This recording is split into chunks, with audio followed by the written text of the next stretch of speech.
શહેરના મઢડા ગામે યુવક પર હુમલો કરાયો. પ્રેમ લગ્ન કરી આવેલ યુવક પર હુમલો કરાયો.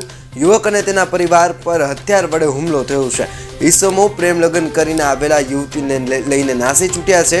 ત્યારે ઘટનાને લઈને પોલીસમાં ફરિયાદ નોંધાવવામાં આવી છે. ઇજાગ્રસ્તોને સારવાર હેઠળ હોસ્પિટલ ખસેડાયા. સમગ્ર મામલે પોલીસે વધુ તપાસ હાથ ધરી છે. મારું નામ ચૌહાણ અજય પ્રવીણભાઈ છે. અજયભાઈ, ક્યાંથી આવો છો ને શું બનાવ બન્યો?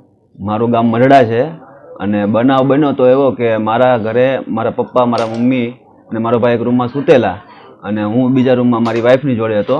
તો અજાણ્યા શખ્સો 12 થી 13 આવેલા અને તીક્ષ્ણ હથિયારો હતો. એની પાસે પાઇપો લોખંડની, પછી કોઈસું હતી, ઘણા બધા હથિયારો હતા.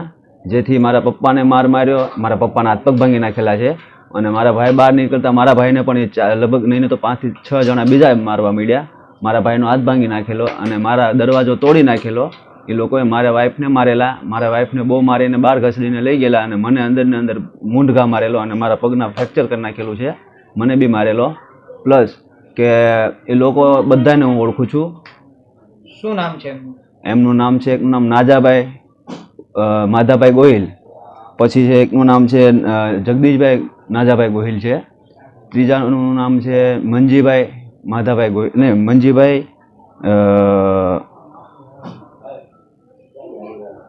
મંજીભાઈ ઉકાભાઈ ગોહિલ. ચોથાનું નામ છે એના છોકરા છે ધીરજભાઈ મંજીભાઈ ગોહિલ. પછી એના છોકરાનું નામ અનિલભાઈ મંજીભાઈ ગોહિલ છે. પ્લસ કે બીજા એના કાકા હતા રામાભાઈ ઉકાભાઈ ગોહિલ, એનો છોકરો ગોપાલભાઈ રામાભાઈ ગોહિલ. પ્લસ એના બીજા હતા જે કેટલા વ્યક્તિઓ હતા? એ 12 થી 13 જણા હતા. જે રાજુભાઈ, એક મિનિટ, રાજુભાઈ, બીજા હતા રાજુભાઈ વાલાભાઈ છાવડા છે. પછી એક છે કમલેશભાઈ વલ્લભભાઈ ગોહિલ, જે જીઆરડીસીમાં જોબ કરે છે.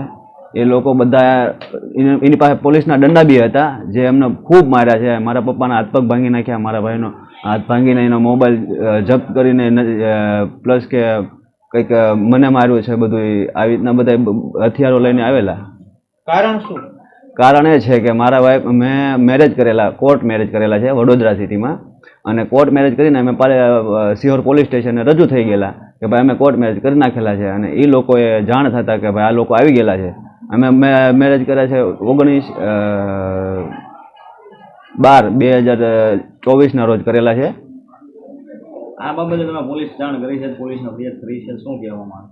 હા, પોલીસને જાણ કરી છે પણ 24 કલાક ઉપર થઈ ગઈ છે. આજે મારી વાઈફનો કોઈ પત્તો નથી ચડ્યો કે નથી કોઈ જાતનું એ લોકોની ધરપકડ કરેલી. તો હું એમ ઈચ્છું છું કે મને પ્લીઝ જલ્દીથી જલ્દી મારી વાઈફને મારી પાસે પહોંચાડે, અથવા તો મને કોઈ પણ એનો પ્રૂફ આપે કે ભાઈ છોકરી જીવતી છે કે મરી ગયેલી છે.